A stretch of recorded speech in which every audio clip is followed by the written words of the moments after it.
peux pas tomber, regarde. Il y a des échafaudages et tu passes pas entre deux fermettes. Pam, pam, pam, pam. Quel homme que t'es. L'homme... Marchez là. Je me suis dit quand même ça doit faire peur, mais pas autant.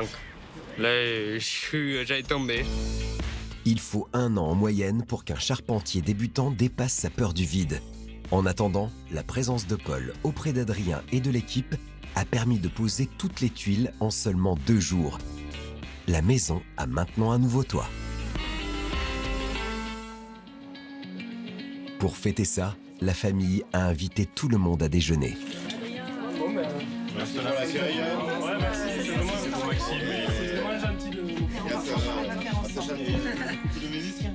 On décroche un peu plus du chantier qu'une pause classique où on mange voilà, dans le camion ou quoi. Là, ça permet de passer à autre chose. Si, in fine, nos clients leur disent « venez déjeuner avec nous à midi », c'est qu'on a réussi notre pari. Voilà. Et qu'ils ont totale confiance en l'équipe et qu'il y a un moment de partage qui va être unique, quoi. Un moment de partage interrompu par la nécessité de terminer le chantier, d'autant qu'un problème de taille attend l'équipe de charpentiers. Cet après-midi, ils doivent poser les poutres qui soutiennent le plancher. Mais pour cela, il faut tout d'abord découper l'ancienne charpente. Sur toute sa longueur, elle est accrochée par ses sangles au nouveau plafond. Et la raison est technique. Toutes les parties des fermettes qui nous gênent, on les coupe. Et le problème, c'est que les fermettes, c'est des triangles comme ça. Et ça tient parce que c'est un triangle. Et donc le risque en coupant les fermettes, là, c'est que la partie du bas, qu'elle se plie et qu'elle casse comme ça. Et donc que les plafonds se déforment, se fissurent ou même tombent carrément. La tâche est donc délicate. Il ne faut pas se tromper et bien conserver la base de chaque fermette. Et ce n'est pas le seul danger de l'opération. Il faut faire attention où on marche, parce qu'on peut marcher sur les fermettes, mais en fait, entre les fermettes, c'est directement le plafond. Donc si on met le pied, on passe à travers. Ruben finit de couper l'ancienne charpente à la nuit tombée. L'espace est enfin dégagé pour que les charpentiers puissent poser les poutres du plancher.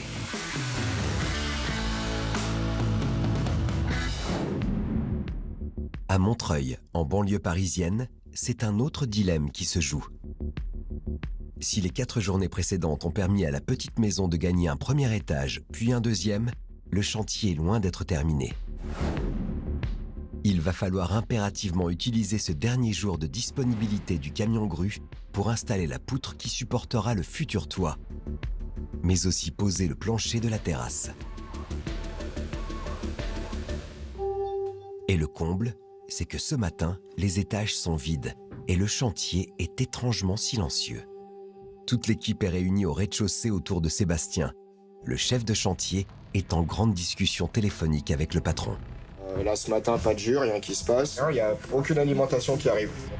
Le chantier est intégralement privé d'électricité et c'est une très mauvaise nouvelle.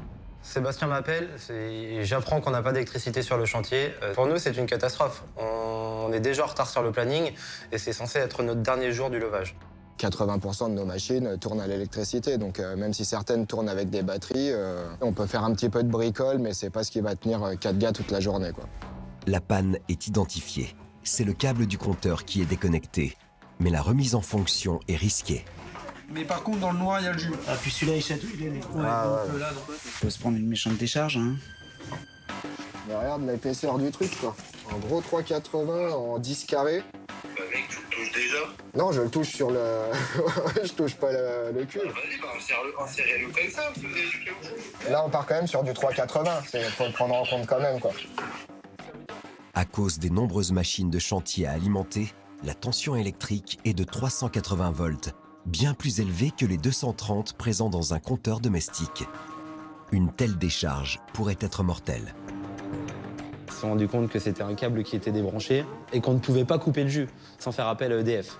Alors soit vous attendez un mois et puis le chantier s'arrête complètement, ou soit on est prudent et puis on rebranche nous-mêmes en prenant toutes les précautions nécessaires. Antoine, il m'a dit, seule information importante, fais attention de ne pas mettre tes pieds dans l'eau. Pour le reste, vas-y, mec. Sébastien doit éviter tout contact et il est particulièrement prudent. Ni celui qu'on fait à la gueule, d'ailleurs. Et deux, Ouais, mais t'as mis le plus facile là. T'as mis celui dans lequel normalement il n'y a pas de jus. Celui qui n'a pas de jus, c'est le fil bleu. Celui que l'on appelle le neutre dans une installation électrique. En revanche, c'est par ce câble noir que le courant électrique et ses 380 volts passent. Bon. Ah, c'est bien ça, c'est bon signe. Vas-y mec, t'as pas peur, t'es le roi de Mélec. Sébastien doit éviter tout contact avec son extrémité dénudée. Et il le sait. T'es dedans là. Je suis pas mal, je vais T'es essayer. dedans là. Là, t'es pas mal dedans là. Ouais. Ouais, allez, vis. Éclairage s'il vous plaît. Attention. Ouais. Ah si, c'est bon. C'est bon? Ouais. Trop bien. C'est champion, mon Seb. L'électricité revenue, les batteries des outils vont pouvoir être alimentées et rechargées. Le pire a été évité. Le chantier peut redémarrer. Quel métier! Et on aime ça.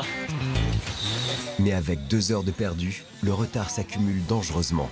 Si l'équipe veut terminer aujourd'hui, elle doit s'atteler au dernier niveau. D'ailleurs, Polo et sa grue apportent une première poutre.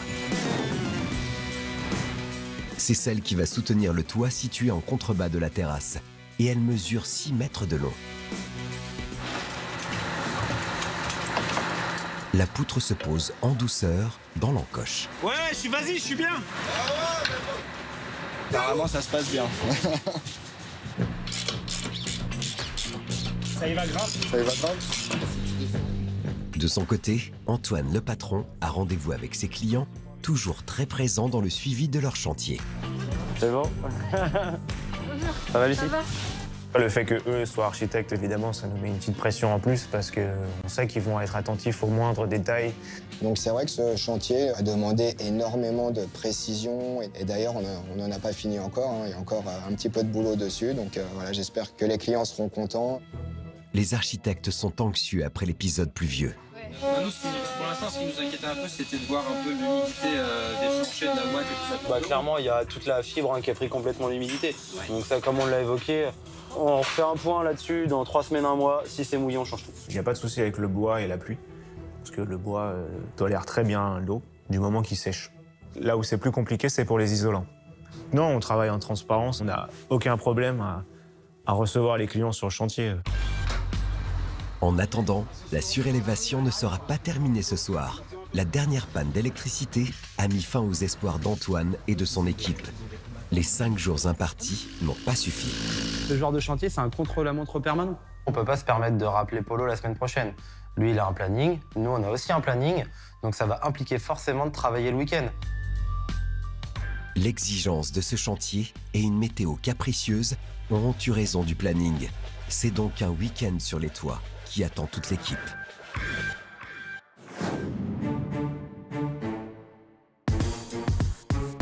Retour à Toulouse, sur le chantier de la maison en L.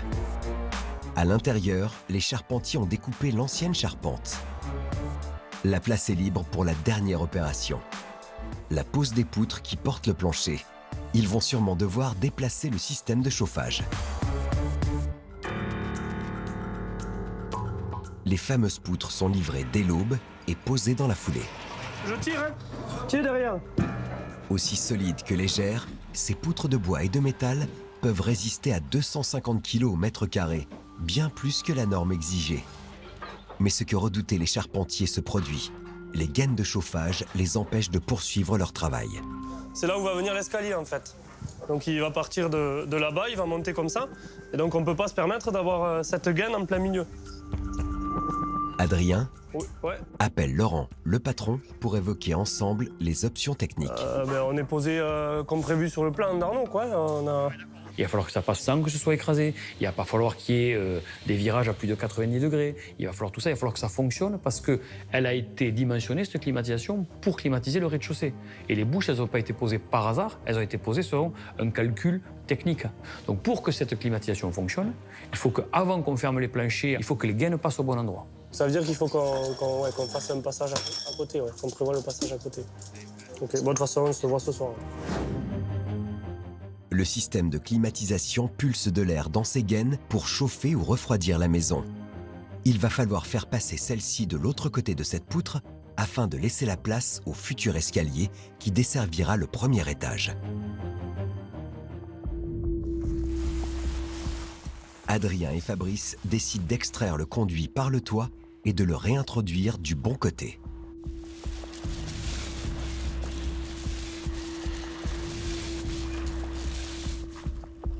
On est presque au bout, Fab. Adrien la récupère et la place au bon endroit. L'opération a été rondement menée.